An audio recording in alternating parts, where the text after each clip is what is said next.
पूर्वज अपनी मातृभूमि से प्यार करते थे, मातृभूमि के साथ द्रोह करने की कोई सोच भी नहीं सकता। वेल्थ की जर्नी जब साथ साथ चलती है तो स्वास्थ्य और समृद्धि का हम शिखर छूते हैं। हाँ। हमारे परम आदरणीय श्री राममूर्ति जी ने ये करके दिखाया। हाँ।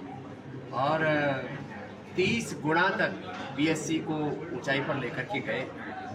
सारे भारत में ऐसे ही सभी दिशाओं से पुरुषार्थ होंगे तो विकसित भारत का सपना जल्दी ही पूरा होगा। और देश के प्रधानमंत्री जी चाहते हैं कि भारत आर्थिक दृष्टि से पूरे विश्व का नेतृत्व करे, हमारा रुपए डॉलर से मजबूत हो। इसके लिए 10, 20, 25 साल लगेंगे तो सही, लेकिन एक दिन वो भी आएगा जब हमारा रुपया, हमारी करेंसी विश्व की सबसे मजबूत करेंसी होगी। और आर्थिक समृद्धि के साथ हमारे भीतर सांस्कृतिक आध्यात्मिक समृद्धि, शांति भी रहे। इसके लिए योग के साथ उद्योग जरूरी है। सर, साथ ही मेंटल हेल्थ की जरा बड़ी चर्चा होती है, उसके बारे में क्या कहेंगे? किस तरह प्राणायाम और ध्यान से हमारी मेंटल हेल्थ बहुत अच्छी रहती है। और जो हमारा लॉजिकल और इमोशनल ब्रेन का जो बैलेंस बिगड़ा हुआ है, ओवर थिंकिंग, स्ट्रेस, एंजाइटी, चारों तरफ पोल्यूशन, रेडिएशन और डिजिटल एडिक्शन जैसी जो बहुत सारी चीज़ें हैं, फिर कुछ लोग बीड़ी सिगरेट शराब आदि के भी आदी हो जाते हैं। एक योग की आदत से, एक योग की लत से, योग के एडिक्शन से सारे बुरे एडिक्शन खत्म हो जाते हैं और सारे नेगेटिव थॉट्स एकदम हट जाते हैं और हम पॉजिटिविटी से भर जाते हैं। सर, एक पॉजिटिव थॉट आपने यहाँ पे कहा था कि हम सारे लोगों के पूर्वज एक ही है, हम सब एक ही है, भले ही धर्म या फिर कई सारी मजहब अलग हो सकते हैं, पूर्वज अलग नहीं हो सकते। और ये एकता की बात है, समानता की बात है और ये होनी चाहिए इस देश में। और इस विचार को जब जीते हैं हम तो आपस में नफरत दूर हो जाती है। हम एक दूसरे को अपना भाई मानने लगते हैं, एक दूसरे को अपना दुश्मन नहीं मानते। और जब पूर्वज एक मानते हैं और पूर्वजों के प्रति कृतज्ञता रखते हैं, हमारे पूर्वज योगी थे, रोगी भोगी नहीं थे। हमारे पूर्वज गो रक्षक थे, गो भक्षक नहीं थे। हमारे पूर्वज अपनी मातृभूमि से प्यार करते थे, मातृभूमि के साथ द्रोह करने की कोई सोच भी नहीं सकता।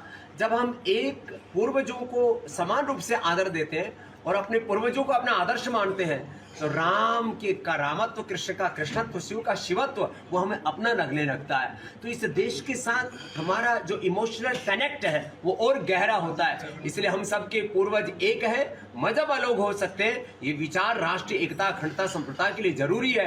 और ऐसा होने से इस देश में जाति, वर्ग, समुदायों और मजहबों के नाम पर जो भेदभाव की दीवारें खड़ी कर दी गई वो ढहेंगी। लेकिन सर, जिस तरह आपने हिंदू राष्ट्र की बात की उसे असंवैधानिक बताया गया, कैसे? नहीं, देखो हमारा संविधान क्या सिखाता है? संविधान सिखाता है साइंटिफिक टेम्परामेंट रखो।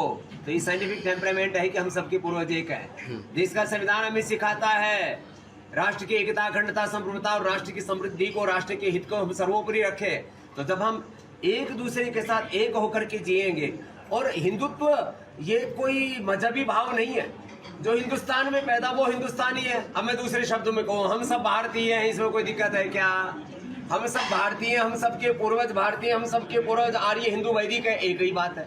अब कुछ लोगों के जिनके रिलीजियस और पॉलिटिकल एजेंडा है वो लोगों के पेट में दर्द होता है, वो कपालभाति अनुलोम विलोम करे, पेट और दिमाग ठीक है। सर, साथ ही साथ अयोध्या राम मंदिर के बारे में भी चर्चाएं सामने आ रही है, जिस तरीके से चंदा चोरी के आरोप जो किए जा रहे हैं। देखिए, ये दरअसल क्या है, लोगों की धर्म में अनास्था पैदा करना ज्यादा बड़ा मकसद है। बाकी जो चोर है उनको सलाखों के पीछे डालो, जेल में डालो, फांसी में लटकाओ।